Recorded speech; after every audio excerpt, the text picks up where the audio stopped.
Thank you very much, operator, and good evening, everyone. First and foremost, thank you for joining us today, and welcome to the Ivanhoe Mines Kamoa-Kakula 2026 Mineral Reserve and Mineral Resource Update. As operator mentioned, this is Tommy Horton. I am Vice President of Investor Relations and Corporate Development at Ivanhoe Mines, and on the line with me today, we have Founder and Co-Executive Chairman Robert Friedland, President and Chief Executive Officer Marna Cloete, Chief Operating Officer Tom van der Berg, Executive Vice President Corporate Development and Investor Relations Alex Pickard, and Executive Vice President Technical Services Simon Bottoms. Before we begin, I'd like to remind everyone that today's event will contain forward-looking statements and will involve risks and uncertainties that could cause actual events to differ materially from those in the forward-looking statements. Details of these forward-looking statements are contained in our March 31 news release, as well as on SEDAR+ and on our website, www.ivanhoemines.com. So now it is my pleasure to introduce Ivanhoe Mines Founder and Co-Executive Chairman Robert Friedland. Robert, over to you for some opening remarks.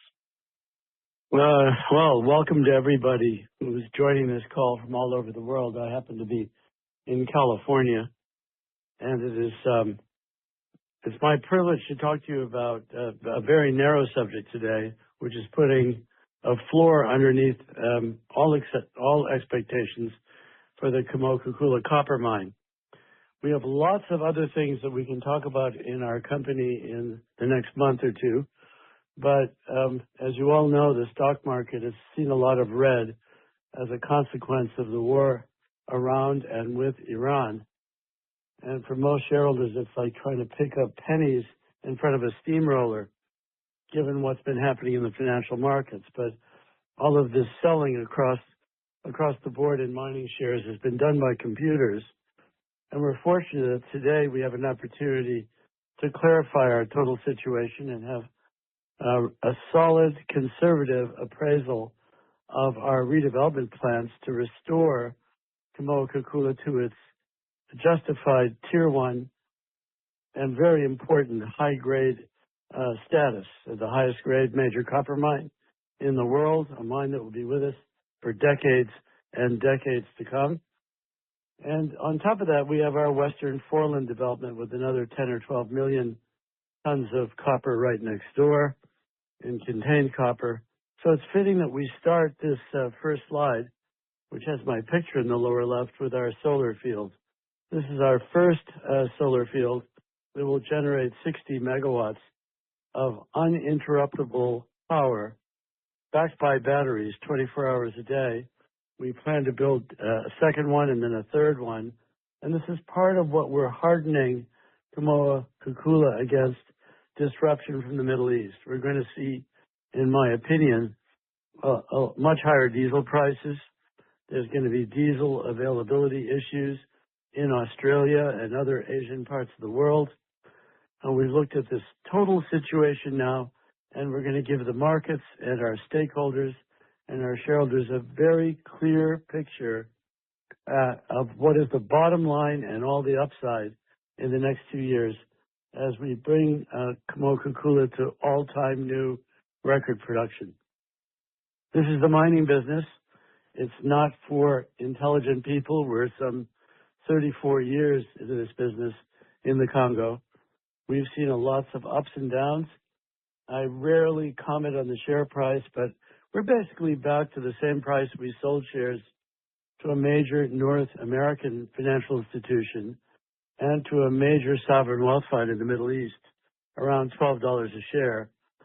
Here, I think we see extraordinary value, both in what's happening at Kamoa-Kakula in the next 2 years, what's going to happen in the Western Forelands, a very, very healthy copper price north of $5 a pound, extraordinary turnaround at our Kipushi mine, and the great news coming at the largest precious metals mine under development at Platreef.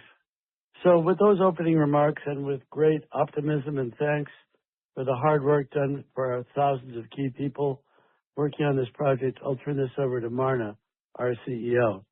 Marna, please go ahead. Thank you. Thank you, Robert, and good afternoon and good evening, everyone. I would like to open today with welcoming both Simon Bottoms and Mark Sumner to the executive management of Ivanhoe Mines. Simon joined early March as our EVP, Executive Vice President, Technical Services, and he underwent a baptism by fire with having to take the lead on pulling together the the results that we are presenting to you today.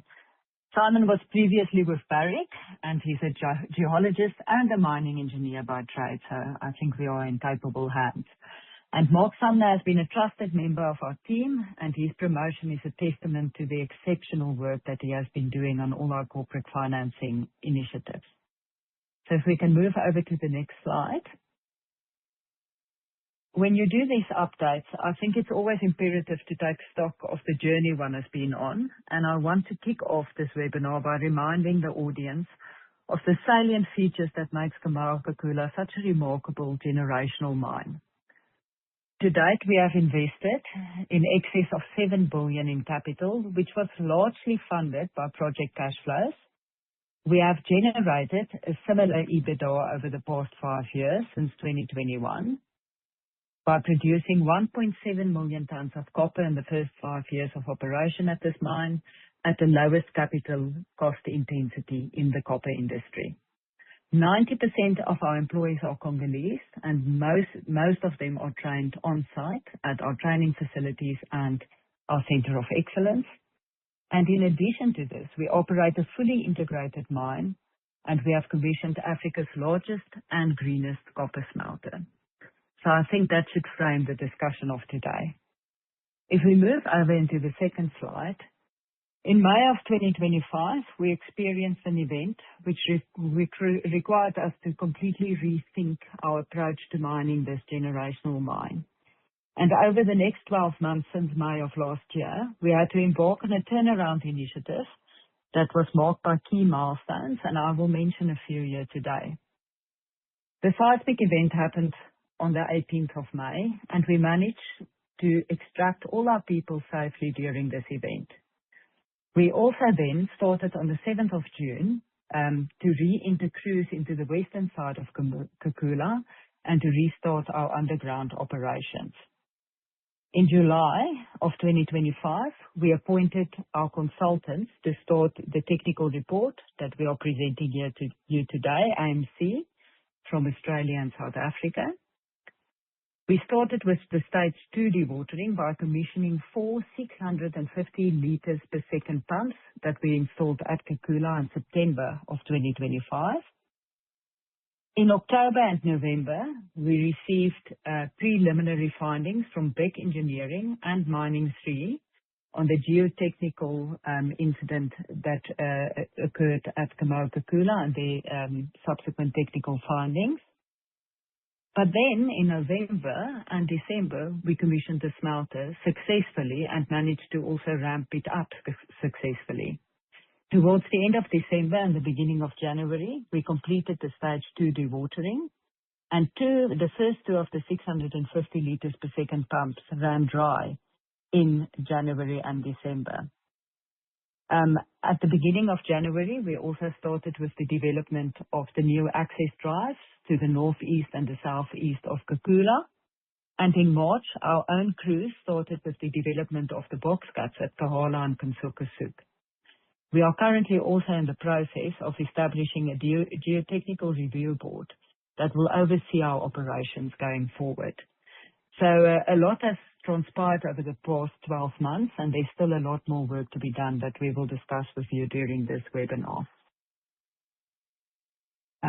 Today marks the culmination of our initial findings, as I mentioned, and I would like to reiterate from the onset, as Robert also alluded to, that we see multiple areas for refinement and further optimization. Kamoa-Kakula remains a world-class mineral resource, and even though our mineral reserve has decreased with the new mine design and an exclusion zone that Simon will take you through a bit later during this call, it still supports a multi-generational mine life. We had to rethink 2026 and 2027 production, and we've restated our guidance as well as our cash costs as a result. As we develop the Kakula mine in order to make way for long-term infrastructure to establish future high productivity stoping. And Alex will take you through our guidance a bit later, as well as our cash cost impact. Our capital guidance will remain unchanged. I think it's important to note that all of this work that we are doing to create a launchpad for us to restart our production in excess of 500,000 tons from 2028 onwards. With that as an introduction, I would now like to hand over to Simon to take you through the results of the study. Thank you, Simon. Thanks, Mana. Good afternoon and good evening, everyone. So I'd like to start today by stepping you through a summary of reconciliation of the changes to our updated mineral reserves. So as you can see on the slide here, we've broken out the key changes against the depletion of our previously reported mineral reserve into 5 key components. So each of these I will talk you through in more detail in upcoming slides in this presentation. Initially, as you will see, as Mana's mentioned a moment ago, we've removed the old Kakula mine from our mineral reserve statement. This, in the waterfall, you'll see we've broken down into 2 core components. The first of which we've termed the mature extraction zone, which is excluded and removed from both mineral reserves and mineral resources. And I'll show you in more detail in the upcoming slide. The second, as shown by 1B on the waterfall, it has been reclassified from measured and indicated to inferred mineral resources, as we still see the potential for reasonable prospects for eventual economic extraction. And as a lot of my focus on the presentation today will be on, with upcoming focused and detailed feasibility studies on the different ore bodies and mining areas within the Kamoa-Kakula complex, we fully anticipate that portions of 1B will be coming back into our mine plan and potentially back into our reserve statement with further detailed study work. So then, as shown by number 2, the most significant change to our reported mineral reserve is the change in our overall geotechnical regime and pillar width applied to our mine designs. These have been extrapolated from the findings of the Kakula seismic zone investigations, and these have resulted in an overall extraction ratio of approximately 60% of the mineral resource. So I will go into more detail on that in upcoming slides. Then in 3 and 4, we see these 2 should be very much viewed together. The first of which, number 3, as part of our mine redesigns, we've incorporated a significant increase in the proportion of high production stoping fronts within the mine, which inevitably has had the impact of increasing dilution and therefore has had a significant impact on our reported reserve grade, as you see in the grade reconciliation on the bottom graph on this slide. However, whilst this would be shown as a negative on the waterfall change on the waterfall here, we see this as a positive because overall it increases the productivity and ultimately our tonnage production out of the operating mines. The incorporation of these design changes ultimately lowered the grade of various areas of stoping across the mines, which resulted in them falling out of the reported mineral reserve, which is why this is reflected as a negative metal change on the upper waterfall. However, when we've relooked at our mineral reserve commodity price assumptions, revising to $4.50 a pound, and incorporated the changes in our underlying cost models, particularly around the confidence in our smelter operations, we've been able to reduce our overall operating cutoff and reserve cutoff to a 1.5%.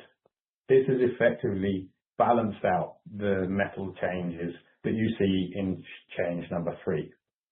Again, this comes with another reduction in the overall reported reserve grade, as you see in the lower grade reconciliation graph. Now, again, what I will go into this in a lot more detail coming up, And whilst this might be seen as a negative, with these two changes substantially reducing the reported reserve grade, what it does do is it extends an already long life mine into a multi-decade mine, continuing the tier 1 levels of production well out beyond 20 years. The fifth change here on the waterfall being the conversion of our Kamoa 3, 4, 5 and 6 mineral resources into mineral reserves.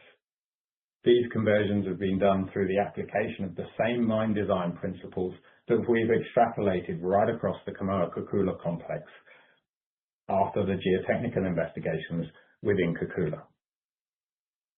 So now, turning to focus on Kakula, the exclusion zones, as I referred to in change 1, we can go to the next slide, please.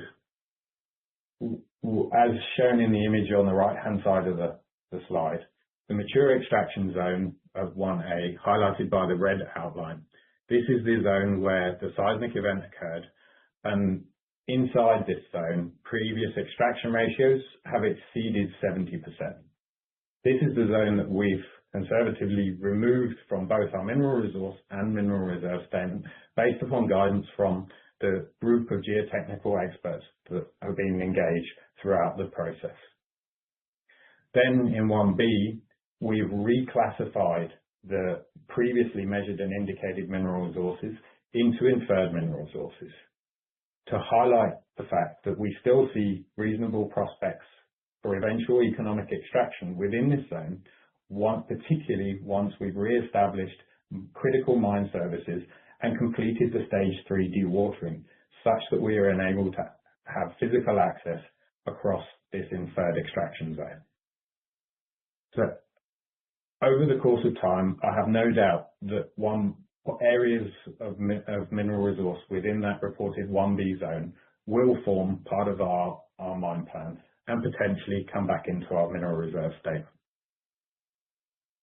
So now, turning to the second change and the most significant change on our mineral reserve statement, this is the application of the new geotechnical parameters that I referred to earlier. Initially designed as a reaction to the Kakula seismic event and extrapolated across all of the ore bodies within the Kamoa-Kakula complex. To illustrate this, on the right-hand side of the slide here, I've shown the updated Kamoa 1 mine design. We're applying these principles. And as you'll see, the core features of this mine sequences are such that we establish the blue peripheral access drives and the red long-term trunk road accesses well ahead of our mining front. The sequence is such that these accesses are designed to be established at least one panel, which is highlighted in orange, which is made up of three active mining blocks a grid of 3 by 3 active mining blocks ahead of the current mining front. These long-term accesses provide critical long-term trunk roads for mine services and materials handling routes. So by resequencing all of our mines into this manner, of course it has had a substantial change on our mine sequencing. We feel that the application of these geotechnical guidelines is a cautious one, and by doing this across all of the ore bodies in the Kamoa-Kakula complex, this has set us on a solid foundation from which we are confident we will be able to build back up upon with future detailed geological, geotechnical and hydrological studies. These critical studies will ultimately enable us to develop more bespoke mining sequences and designs to each and every domain within each and every ore body, which we believe will ultimately improve upon the assumptions that we've applied to the reserve today. So now, moving on to the third key change, whereby as part of the redesign process, as mentioned by Mana earlier, we've maximized the proportion of the mineable reserve that is extracted through low-cost, high productivity stoping drifts, as illustrated in the upper graphic on this slide. These design changes inevitably do incur more dilution, as you can see by highlighted in the grey areas outside of the representative ore body on the graphic. But our trade-off studies have shown that even incurring this additional dilution, the impacts of that are more than offset by the increase in productivity of our mining rates.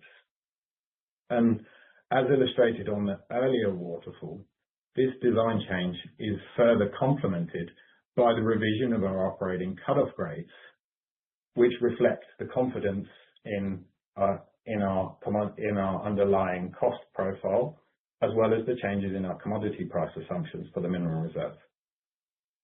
And ultimately, as you'll see on the lower graphic, what this has done is enabled us to optimize the extraction of our ore bodies, ensuring that we're not leaving behind high-value mineral resource.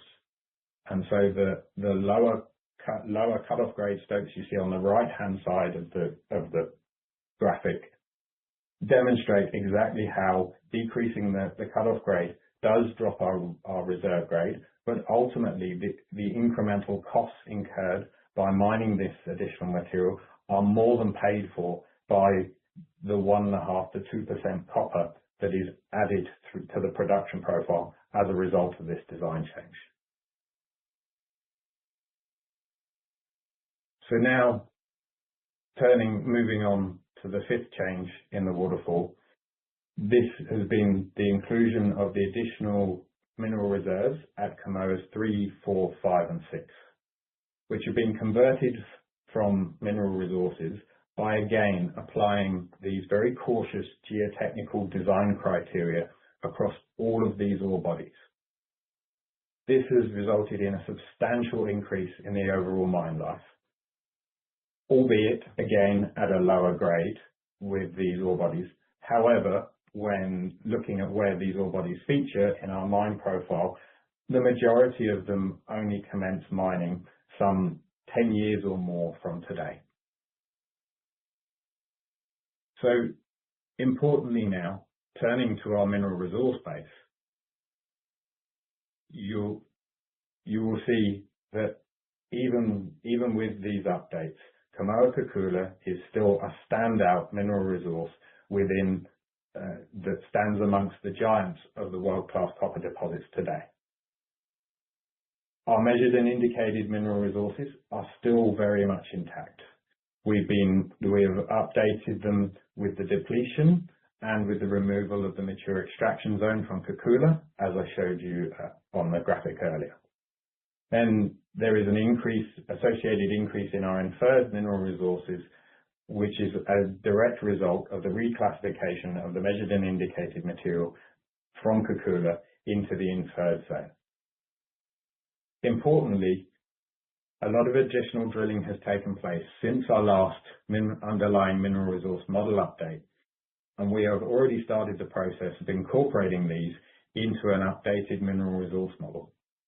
This resource model will not only reflect an updated geological model and grade estimate, but it will incorporate the multidisciplinary aspects that are required to really optimize our mine designs, with obvious focuses on geotechnical modeling and hydrological modeling, and incorporating those into our mine designs and sequences such that we can progress from what has currently been a standardized approach across all of the ore bodies to a bespoke design and sequence designed to each and every ore body across the complex. So now, turning to focus on Kakula, throughout the course of this year and next year, we're very much focused on resetting the Kakula mine to establish Kakula 2.0. Very similar to how I described to you with Kamoa earlier, this initially starts with the development of safe long-term peripheral accesses around the perimeter of the ore body, as you see highlighted by the green dashed outlines on the ore body on the mine design map.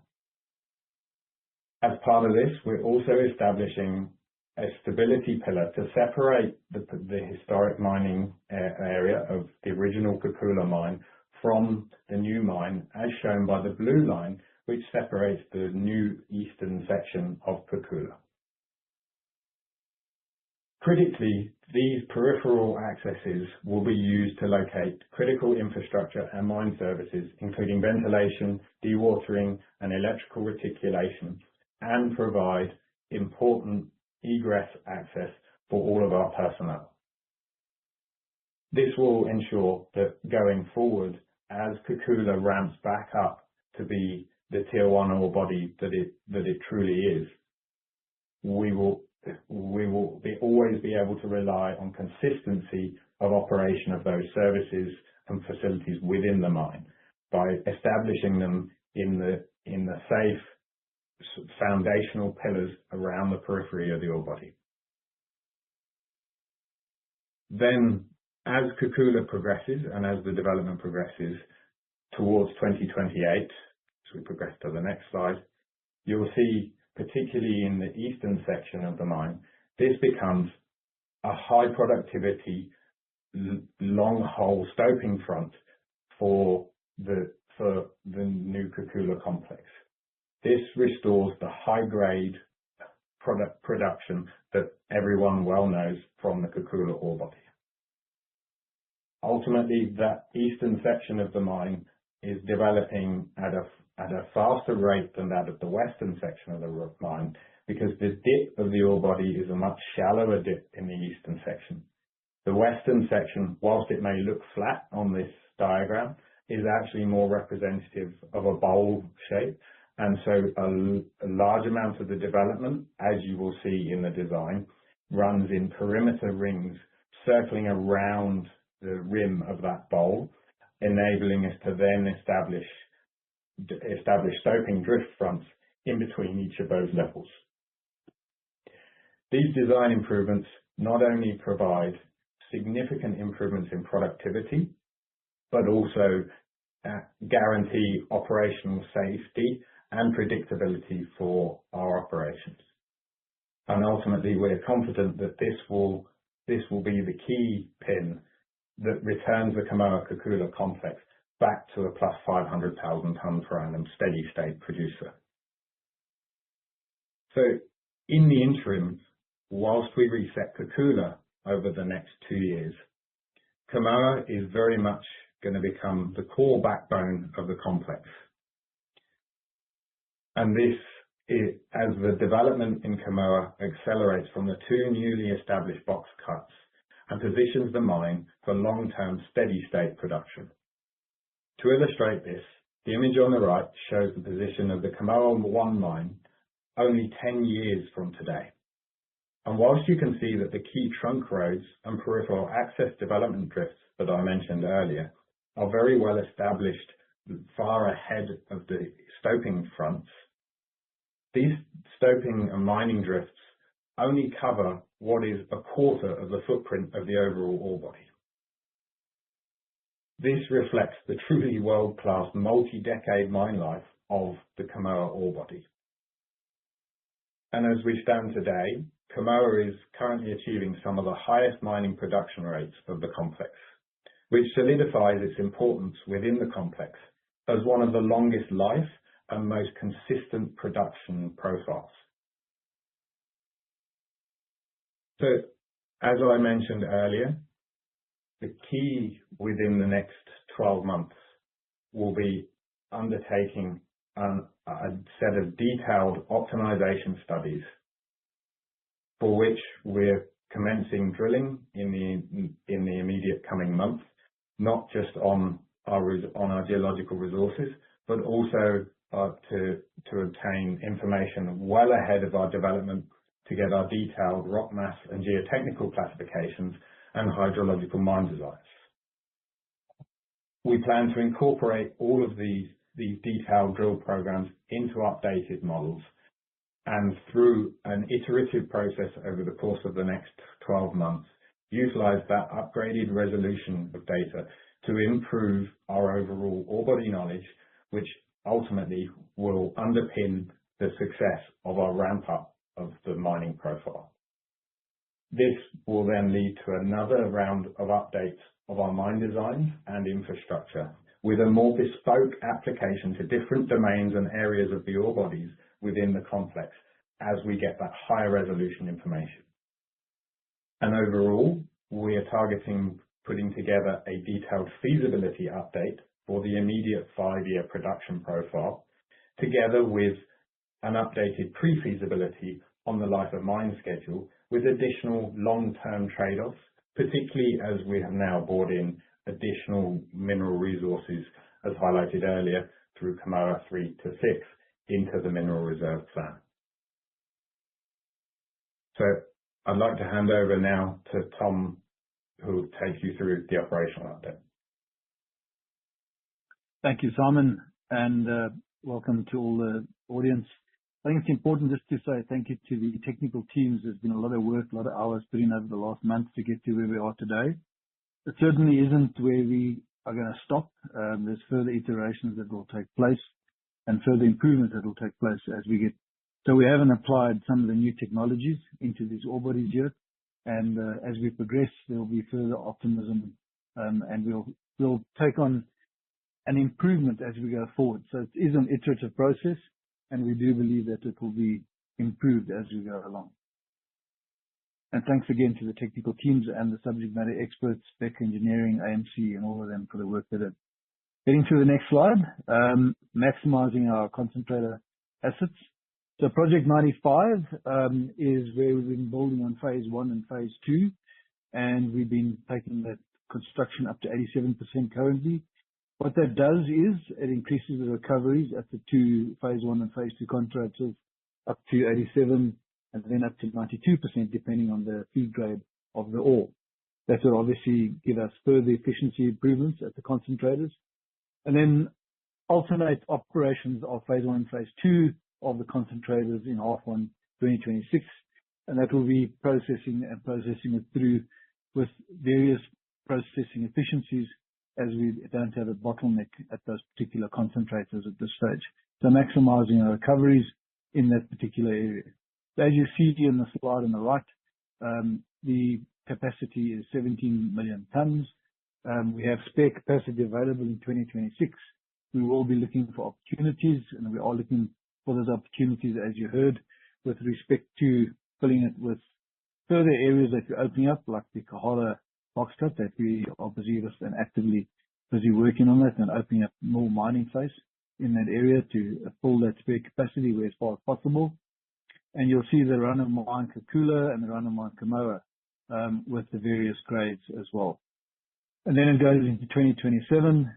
You see it goes up, and we've still got a bit of spare capacity. And then in 2028, we should be having the mills becoming nameplate and milling at nameplate capacity. Thank you. Next slide. Our smelter, which was started and you'll see the first pour that took place here in December 2025.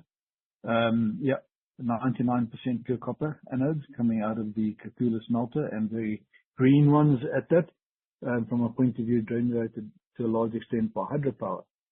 So the ramp up continues to exceed expectations. We are 60% above capacity at the moment at the smelter. It's progressed well. There's always learnings, and we are applying those learnings as we go into the operation of the smelter. Our first shipments have also taken place on the Lobito rail corridor, and that gives you those ultra-low carbon anodes that are completed and then heading to the international markets. Realized price for acid sales is currently at $500 a ton. That's obviously due to supply constraints in the various areas across the mine. Not in the mine, sorry, across the supply chain disruptions that we've seen, and continued closure of the Strait of Hormuz, which also may drive prices higher. And then the evaluation of toll treatments, purchase of third-party copper concentrates to further improve the margins in our smelter. Thank you. Last slide you're seeing here that I'll be talking to is the contingency planning for the current global events. We've gone through scenario planning. We've done quite a bit of extensive scenario planning to understand the current global macro events, how it affects our diesel price, and the availability issues of diesel. So we have been deprioritizing diesel genset consumptions to cover the DRC grid instability for concentrators. And we've also then got significant on-site stocks of diesel and orders in place. So we've got strategic orders that are being held at this stage. Commission of a 60 megawatt solar plant, as Robert referred to earlier. These give us the photovoltaic facilities that are expected mid-2026, and then we'll further reduce our diesel consumption as well and give us further greener copper as we will be able to take it further forward. And then finalizing the negotiations on the further 60 megawatt expansion targeting mid-2027 completion. Thank you. I'm going to hand over to you, Alex. Thank you, Tom. It's Alex Pickard here. I'm going to close out the presentation today by taking you through our updated production and cash cost guidance, give a little bit more context on the plan going forward, and then we will have time for Q&A. What you can see here in the photo is one of the very large thickeners for Project 95, which is very close to construction completion. Thanks, Tommy. So firstly, looking at the production forecast, what we are showing here is the historical performance of Kamoa-Kakula in the grey. So that's around 1.7 million tons of copper in concentrate produced in the last 5 years, or 4 years and change really. Going forwards, we've changed the methodology slightly. We are going to be reporting copper production in anodes, which is basically going to be the main form of production that we expect at least until our smelter is exceeding its capacity of 500,000 tons per annum from 2028. But even in the eventuality that the smelter exceeds capacity, we see toll treatment capacity to basically continue to produce and sell blister above 500,000 tons per annum going forwards. So zooming in on the guidance, I mean, I think, in short, we think of the guidance more as a 1-year deferral on our previous ramp-up forecasts. So this year is moving to 290,000 to 330,000 tons of copper anodes, and then next year looking at increasing that up to 380 to 420,000 tons before ramping back up to 500,000 tons and above over a long mine life from 2028 onwards. So if you look at this overall, it's around a 20% decrease across those 2 years, 26 and 27. Approximately 70% of that decrease is coming from the re-establishment and the work that we will be doing to redevelop the Kakula mine that Simon took you through. And then the remaining decrease is coming from increased development at the Kamoa mines. As Simon mentioned, we are moving immediately into a phase of optimization. So I think there is some opportunity within these numbers, particularly as we are completing the dewatering and reaccessing the full extent of the old Kakula mine. And in terms of what 2028 looks like, moving into the long term, next year we will come back with a much more detailed plan on that life of mine that will have a much higher degree of definition.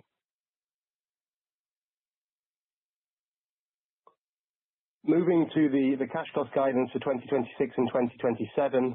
So this is really taking into consideration all of the factors that we've described, but really the biggest driver here is the lower production forecast and the lower grade through this redevelopment period. So the cash cost in round numbers has increased from the previous range by 10 to 20%.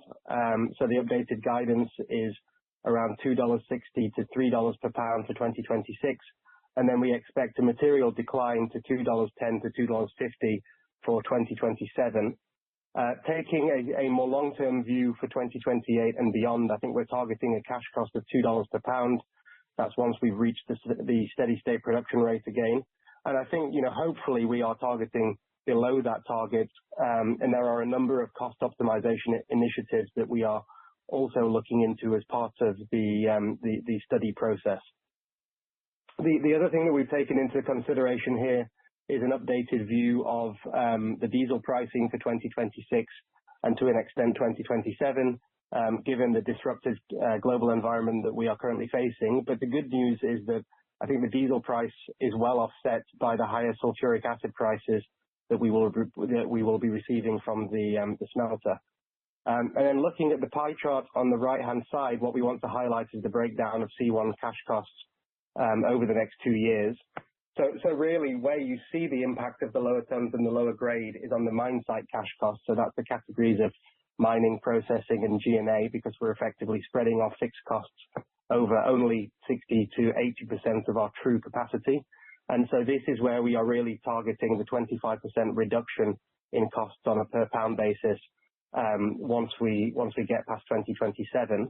And then what is also interesting to see here is if you look at the little sliver in the pie, which is the C1 cash cost of the smelter, where we are deducting from that C1 cash cost the byproducts from the acid credit. So what you can see effectively is that the acid credits basically pay for the operating costs of the smelter, and the other benefit of the smelter is those logistics and TCRCs are now a much smaller part of the pie chart than they were previously, where they were up to sort of 30 to 40% of the overall pie.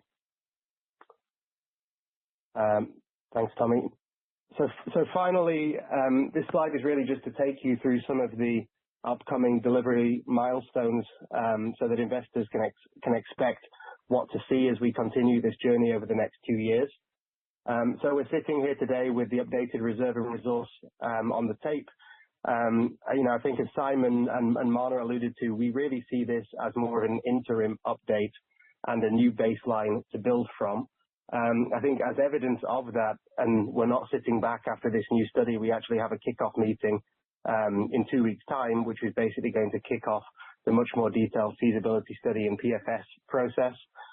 So the beginning of that process will trigger a lot of additional drilling work and information gathering to improve the definition of the geology, geotechnical, and hydrological databases. Looking more from an operations side, I think we've got a lot of great detail from Simon in terms of the ramp-up plan, but some of the key things that we will see is the imminent completion and ramp-up of Project 95 to boost the recoveries, as Tom mentioned. That's coming from next month. This quarter, we will also complete the new box cuts, which we call Kahala. Kahala is actually already in the ore body, and Kansoko Sud, so those are the new accesses into the Kamoa mining areas. And then the completion of the phase 1 and 2 solar project by mid-year, as Tom mentioned, for 60 megawatts of uninterruptible clean power, which is a great de-risking event in an environment with a global fuel shortage.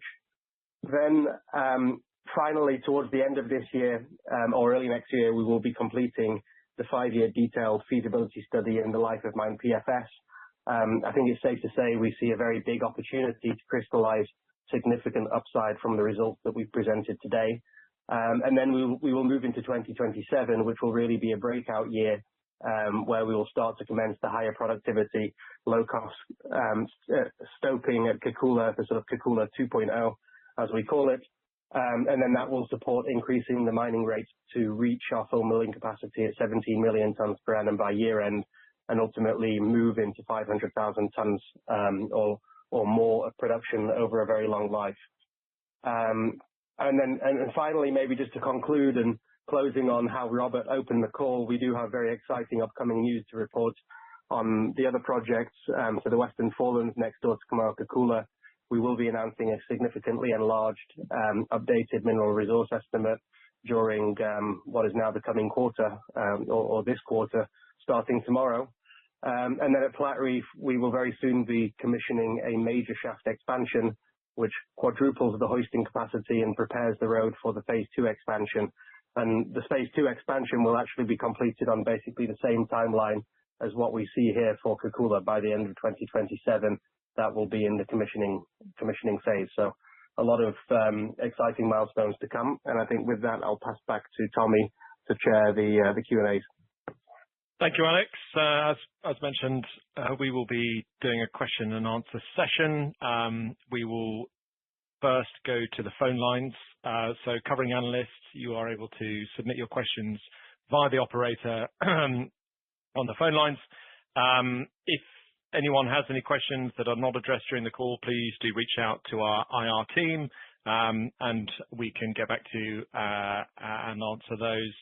We are also running Q&A sessions after the end of this webinar, so please do reach out to us directly for those. So with that, I'll hand over to the operator. Do we have anyone on the phone lines? Thank you. If you're on the phone and wish to ask a question, please press star one. Your first question comes from Andrew Mikichuk with BMO. Your line is now open. Good afternoon, team. I know you touched on it already, but maybe Tom or someone else would be giving us a little bit more sense of how this dewatering and rehabilitation is going. You know, specifically, I guess a lot of large portions of this area they are working in have been, removed from the near-term mine plan. But when your teams are in there, what are they seeing? Are you seeing areas of material disruption or non-rehabilitatable? Any color would be helpful, I think, so people can understand what your guys are dealing with, please. Sure, Tommy, should I go ahead and talk? Go for it, Tom. So what we're seeing at the moment is 72% dewatered. The pumps are currently running in a maintenance mode where we're maintaining the levels. We're seeing the inflow is the same as what it's always been. So that's been maintained currently. In the bottom southeast portion, we've entered that area. We're busy building new pump stations for the stage 3 pumping at this stage. There appears to be scaling that's taken place, but we haven't got massive collapses. So when I say scaling, you're talking about it's onion scale coming off the pillars on the side. That's been loaded out, and we're using remote operated LHDs, so load hole dumps, to go and load it out so people aren't putting at risk, and we are able to access certain areas. So there is access that's taking place. We are be able to rehabilitate the areas, and we are be able to access them. What we haven't been able to do at this stage, because it's still battling with water on the northeast side and battling with water in the southeast side. When I say battling with water, is there's groundwater as you develop, and it is holding us up as we're trying to get through that groundwater. But it's not to say that we can't get through. We should be, in the next month, we should be through in the northeast, the same as we are in the southeast. We haven't been able to get into the top of the northeast portion of the mine, and that would then give us a view as to what the top of the northeast looks like. So the southeast, I told you what it looks like, what we currently are achieving. We are busy rehabilitating, and we have rehabilitated all the areas that we've gone into, busy re-establishing the pump stations, and then starting the development around the front. And the rehabilitation is taking place. It is successful at this stage, and we are making progress in terms of getting to stage 3 dewatering. We've got a stage 4 dewatering that we're busy looking at and planning at the moment as well, and we'll talk to that in the next call, or if whenever we get to update again. Tommy, back to you. Thanks, operator. Thanks, Tom. Operator, any further people on the line? No, there are no further questions at this time.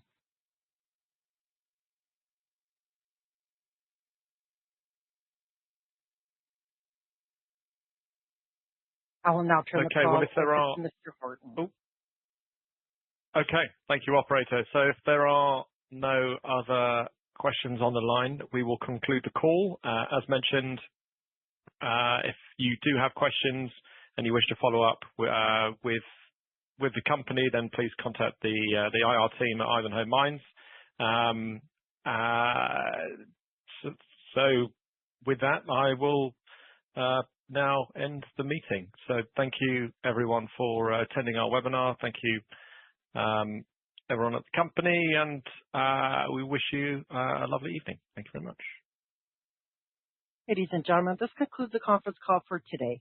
We thank you for participating and ask that you please disconnect your lines.